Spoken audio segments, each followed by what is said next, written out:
Varicose veins తో బాధపడుతున్నారా? మన ఏవిస్ హాస్పిటల్లో 4500 రూపాయల లేజర్ స్కానింగ్ ఉచితం. నమస్తే రమ్మగారు. నమస్తే జయ. రమ్మగారు, దీపావళి పండుగ అనగానే పిల్లలు టపాకాయలు కలుచుకోవటం, మనమేమో ఇంట్లో లక్ష్మీదేవి పూజ చేసుకోవటం, ఇదంతా మనకి పరిపాటే. అయితే కొన్ని జాగ్రత్తలు అయితే తీసుకోవాల్సిందే కదా రమ్మగారు. తప్పకుండా. టపాకాయలు అనగానే ముందు క్రాకర్స్ అనగానే పిల్లలతో జాగ్రత్తగా ఉండటం, మనం మంచిగా డ్రెస్ దగ్గర నుంచి ప్రతిదీ జాగ్రత్తలు తీసుకో. టపాకాయలు ఏమిటి, దీపాలు మెయిన్. దీపాలు, అవునవునవును, దీపాలు మెయిన్. కానీ ఇప్పుడు తగ్గినా ఏమో క్రాకర్స్ అనిపిస్తుంది జయ. తగ్గింది కదండి.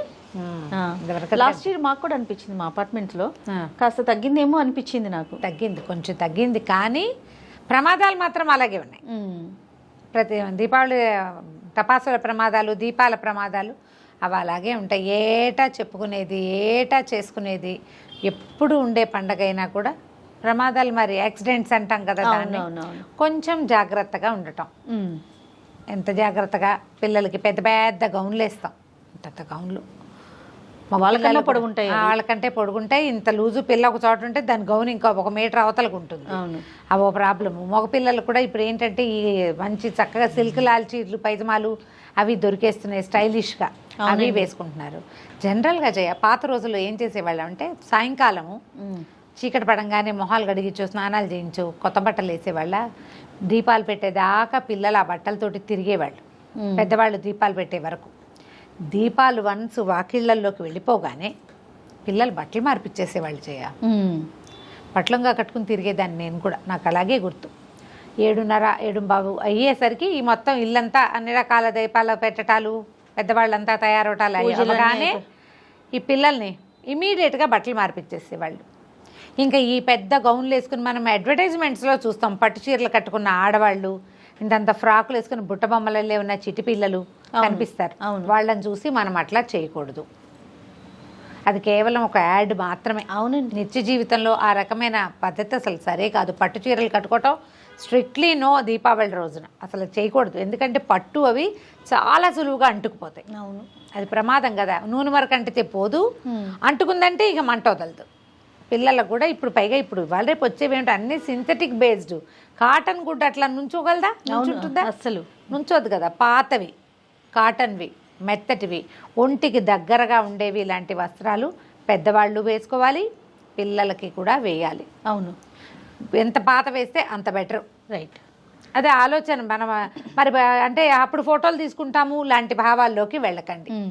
ఫోటో ముందు తీసుకోండి. వీడియో పిచ్చి ఎక్కువైపోయింది, రీల్స్, దీపాలు పెడుతూ దానికి ఒక వీడియో, క్రాకర్స్ కాల్చుకుంటూ దాన్ని, నాకు అమ్మో ఏదన్నా అయిపోతుందేమో, అమ్మో అమ్మో ఒకలాంటి భయం అనిపించేస్తూ ఉంటుంది. చూస్తుంటే మనకే వణుకొస్తుంది. ఏమిట్రా నాయన. ఓ పని చేయొచ్చు, ప్యూర్ కాటన్లో కుట్టించుకోండి బట్టలు. ప్యూర్ కాటన్లో కుట్టిస్తే బాగానే ఉంటుంది. కొంత మటుకు నయమే. ఏమైనా కానీ పాత బట్టలే మంచివి. అవును, అవును, సేఫ్ కూడా. అది ఎవరి ఆలోచన వాళ్ళదే కదా జయ. ఇప్పుడు ప్రమాదం వచ్చే వరకు లాస్ట్ ఇయర్ ఇలాగే కట్టుకున్నాం, అప్పుడు ఏం అవ్వలేదు కదా, అదొక డైలాగ్ వస్తుంటుంది. Last year, before last year జరగలేదని ఇవాళ ప్రమాదం జరగదన్న గ్యారంటీ ఉందా? అదే కదా, లేదుగా. అనుకోకుండా జరిగేదే కదా, దాన్నే కదా మనం ప్రమాదం అంటాం. సాధ్యమైనంత కేర్ఫుల్గా ఉండటం. దీపాల దగ్గర పిల్లలు పరిగెత్తకుండా, దీపాలు సొంతంగా వాళ్లే ముట్టించేసేయకుండా కొంచెం నిదానం కేర్ఫుల్గా ఉంటే మంచిది. ఏదైనా పొగలు లోపలికి పోయి ఉక్కిరి బిక్కిరి అయిపోతుంటే గబుక్కుని పిల్లలకి మొహాలు కడగటం, మొహం కడిగి ముక్కు చీదించి ఏదైనా తీయటి పదార్థం తినిపిస్తే కొంచెం సేఫ్గా ఉంటారు. దెబ్బ ఏదైనా కాలింది, ఒక నెరుసు పడింది, ఇంట్లో బర్నాలు ఉంచుకోండి ముందు. బర్నాలు అవి లేవు, బంగాళదుంప గబగబా స్క్రేప్ చేస్తే ఇలా గుజ్జు వస్తుంది కదా, ఆ గుజ్జు ఎక్కడ కాలిందో అక్కడ వేసేస్తే అప్పుడు కూడా సరిపోతుంది. ఓహో, అలా వేయచ్చు. పసుపు వేయబోకండి, ఈ పని చేస్తే సరిపోతుంది. బర్నాలు లాంటివి కాలిన గాయాలకి ఇమీడియట్గా రాయగలిగేవి ఏవైనా ఇంట్లో అట్ట పెట్టుకుంటే అది కొంచెం సేఫ్టీ మెషర్. తర్వాత పిల్లలకి ఆయాసము, దగ్గు, జలుబు, కొంచెం ఊపిరాడని సమస్యలు, అప్పుడప్పుడు నెబులైజేషన్ అవసరపడే ధోరణి ఉన్న పిల్లలు ఉంటే వాళ్ళకి పొగలు వచ్చే టపాసులు దగ్గరికి వాళ్ళని వెళ్ళనివ్వకండి. ఏదో కాకర పువ్వొత్తులు లాంటివి కల్పించి దూరంగా పెట్టాలి. అవి ఇంతంతా కాకుండా ఇంత బారు వస్తాయి కదా, పిల్లాడు దూరంగా ఉండి పట్టుకుంటాడు. వాడు ఇంటి లోపలుండి ఇవి చూసేలాగా చేస్తే మంచిది. ప్రతి సంవత్సరము చేసేదే. అవును, ప్రతిసారి మనం జాగ్రత్త పడవలసిందే. మనకు తెలుసు లాస్ట్ ఇయర్ అని ఈ ఏడాది ముట్టుకోము దీపాన్ని, జాగ్రత్త పడతాం.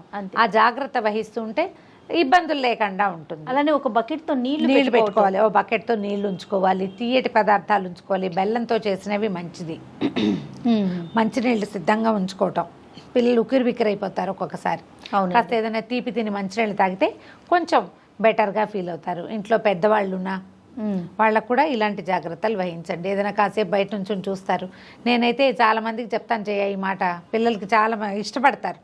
పై మేడ మీదకి వెళ్ళిపోండి, పై అంతస్తుల్లోకి వెళ్ళి నుంచుంటే మనకు ఆ వెలుగులు అవి కనపడతాయి. పొగ మన దాకా రాదు, ఏదో అల్లుకున్నట్టు ఉంటుంది, కానీ ఉక్కిరి బిక్కిరి చేసేసి లాంటిది ముఖాల మీదకి రాకుండా ఉంటుంది. ఇళ్లల్లో టపాసులు వెలిగించడం లాంటివి చేయబోకండి. భూచక్రాలు అలాంటివి కింద సెల్లార్లలో వెలిగించేటప్పుడు వెహికల్స్ లేకుండా జాగ్రత్త పడండి. పై మేడ మీద టెర్రస్ మీదే మనం వెలిగించుకోవచ్చు. టెర్రస్ మీద ఏమి బళ్ళు గిళ్ళు ఉండవు కదా. ఎప్పుడైనా ఇంజిన్ ఆయిల్ అవి కింద కారి ఉండటము అట్లాంటి చోట భూచక్రాలు వెలిగిస్తే ఏదైనా జరగకపోవచ్చు, కానీ జరగడానికి అవకాశం ఉంటుంది. అలాంటివి కొంచెం జాగ్రత్త పడితే మనం ఈ వెలుగుల పండగ దీపావళిని వెలుగులతోటే జరుపుకుంటాం, ప్రమాదాలతోటి కాకుండా. ఒక్కసారి కనుక పిల్లలు బెదిరారనుకోండి, ఈ మంట తాలూకు బెదురు లైఫ్ లాంగ్ ఉండిపోతుంది.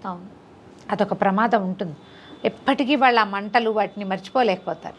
అందుకని ప్రమాదాల బారిన పడకుండా, పిల్లల్నే కాల్చేయనివ్వకుండా పెద్దవాళ్ళు వెనకాలండి దగ్గరుండి కాల్పిస్తే అంత ఇబ్బంది ఏమి ఉండదు, ఈజీగా పోతుంది. మరి ఓకే అండి.